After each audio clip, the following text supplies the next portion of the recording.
Okay, JM on the fly, I'm going to do a stiff bristle brush, which is basically for heads. Stiff bristles. You can have lead eyes on your hook, you can have whatever, you can just have the stiff bristles, and basically that brush gets wrapped around. It'll be a little more of a bulkhead to push water, and it gets trimmed afterwards. So we're not going to be too concerned about that. We basically are putting stiff fibers into a brush so they stand out and they're rigid. Let me show you that. There you can see the brush making machine, which I made out of an old Singer sewing machine.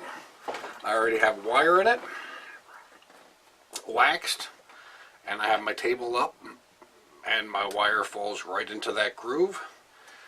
Fish hair. Wonderful, wonderful product for this. We're going to take a little batch of the tan fish hair,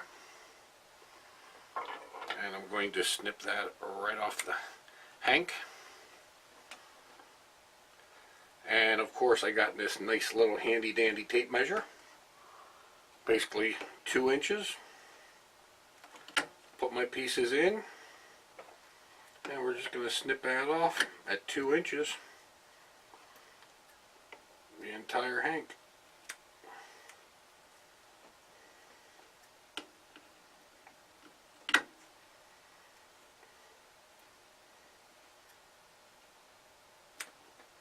And we're going to take these fibers, and again, you don't want to make this too tight where you will bind up on your wire. So you kind of want to spread these out a little bit, approximately 50-50, so about in the center, because remember, these get trimmed afterwards. This will be for a head.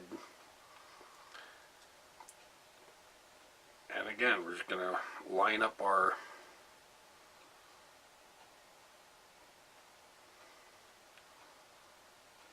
centers and just kind of keep that all in proportion there. We're just going to line up the brush making tool.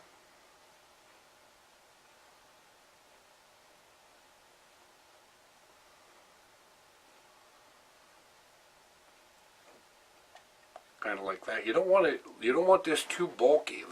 You can make more wraps on the fly, but what happens with this stiffer fiber is if you have it too bulky, the wire will actually pull a pile of this into itself, and you'll get an ugly looking brush. A lot of times they still work, but again, it's a little bit of trial and error. But when it's all said and done, you should end up with a nice kind of even looking brush. I'm going to do the same thing now with the olive. Same thing, fish hair.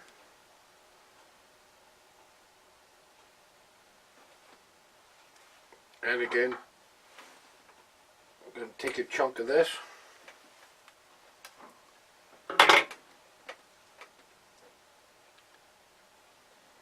and we're going to cut that into 2-inch pieces. Exactly the same thing.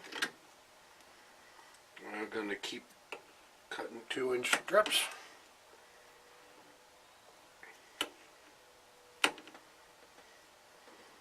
Like that.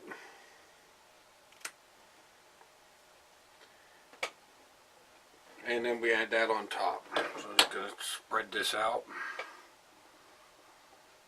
right over the top. Just add a little bit of olive color and darken it up. A lot of your heads are a little darker.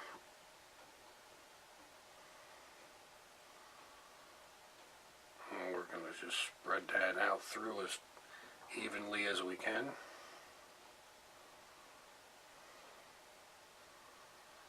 You can see it makes a nice looking brush.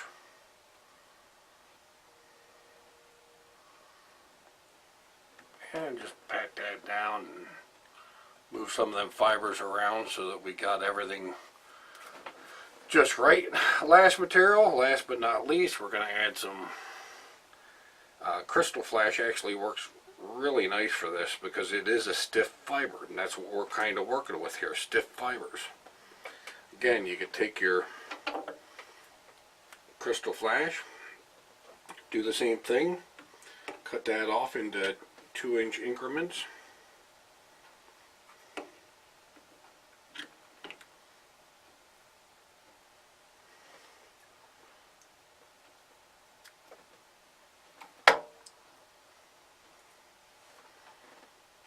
Nice little pile there.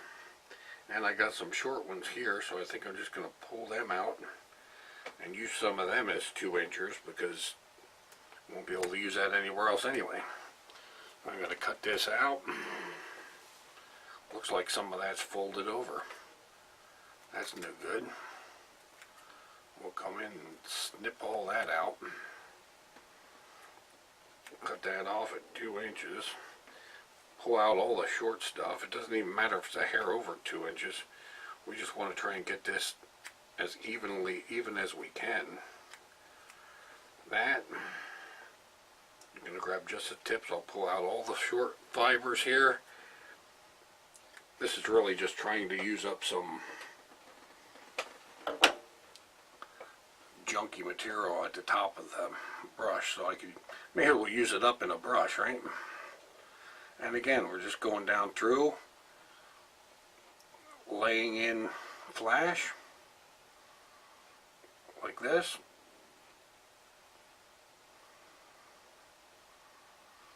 And just come straight down through that head, spreading it out.